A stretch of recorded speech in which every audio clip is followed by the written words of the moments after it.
అందరికీ నమస్కారం. సాయి న్యూస్ కి స్వాగతం. ఇప్పుడే అందిన వార్త. పెన్షనర్లకు బిగ్ షాక్, ప్రభుత్వం కీలక ప్రకటన.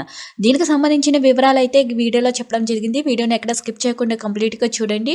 అప్పుడే మీకు పూర్తి సమాచారం అనేది తెలుస్తుంది.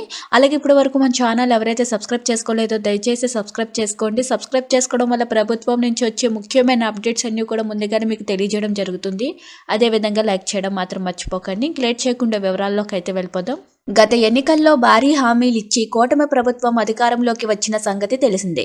కూటమి ప్రభుత్వం కొలువుదీరి 5 నెలలు దాటింది. కూటమి ప్రభుత్వం అధికారంలో వచ్చిన తర్వాత పెన్షన్లను 3,000 నుంచి 4,000 రూపాయలకు పెంచుతూ కీలక నిర్ణయం తీసుకున్నారు. గత వైసీపీ ప్రభుత్వం వాలంటీర్ల ద్వారా పెన్షన్లను లబ్ధిదారులకు అందజేసింది.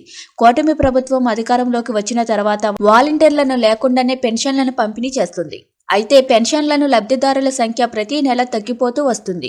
గత వైసీపీ ప్రభుత్వంలో ఇచ్చిన వారి కన్నా తక్కువ మందికి పెన్షన్లు ఇస్తున్నారు. పెన్షన్ల విషయంలో ప్రతి నెల లబ్ధిదారుల సంఖ్య తగ్గుతూ వస్తుంది. జగన్ ప్రభుత్వంలో మే నెలలో పెన్షన్ పంపిణీ 65,49,864కి పంపిణీ చేయగా, టీడీపీ ప్రభుత్వం వచ్చిన తర్వాత 64,14,174 మందికి పెన్షన్ అందజేశారు. అయితే డిసెంబర్ నెల వచ్చేసరికి ఈ సంఖ్య 63,92,702 మందికి చేరింది. రాష్ట్రంలో దాదాపు 3 లక్షల వరకు అర్హత లేని వారు ఉన్నారని కూటమి ప్రభుత్వం చెబుతుంది. లక్షల సంఖ్యలో పెన్షన్లను తొలగించి లెక్కలను సరిచేసుకుంటుందని వైసీపీ ఆరోపిస్తుంది. దీనిపై ప్రశ్నిస్తే వైసీపీ హయాంలో ఇష్టం వచ్చినట్లు పెన్షన్లు ఇచ్చారని సాకుగా చూపించి లబ్ధిదారులు తగ్గిస్తుందని వైసీపీ నేతలు చెబుతున్నారు.